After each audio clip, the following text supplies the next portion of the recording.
A couple of years ago, I sold my iPhone so that I could then go and buy a newer model. Everything went fine with the sale, but what I didn't count on was being without my phone for a couple of hours until I could get the new one.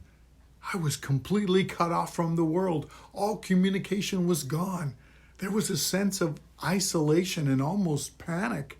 I realized that I was way too dependent on having that computer in my hand.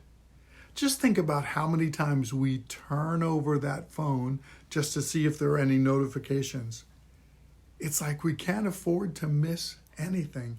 So, why should we be surprised when our kids act like they're addicted to their devices? Why should we get frustrated when they bring their phones to the dinner table or we find them on their devices after lights out? Parents, we need to be the example for our families.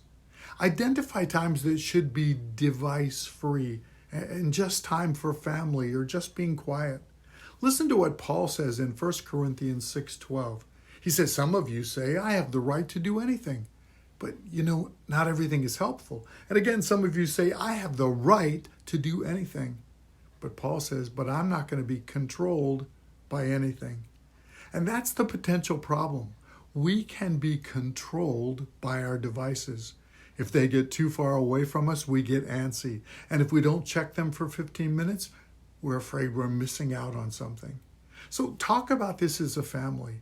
Recognize any unhealthy habits that you all have and decide on how to limit those.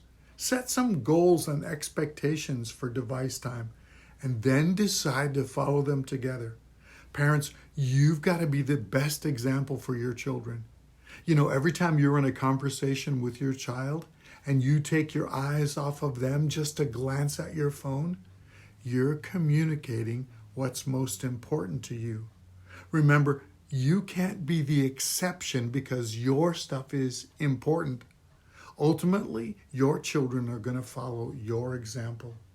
So, of everyone in your house, are you the best manager of device time? It all starts with us.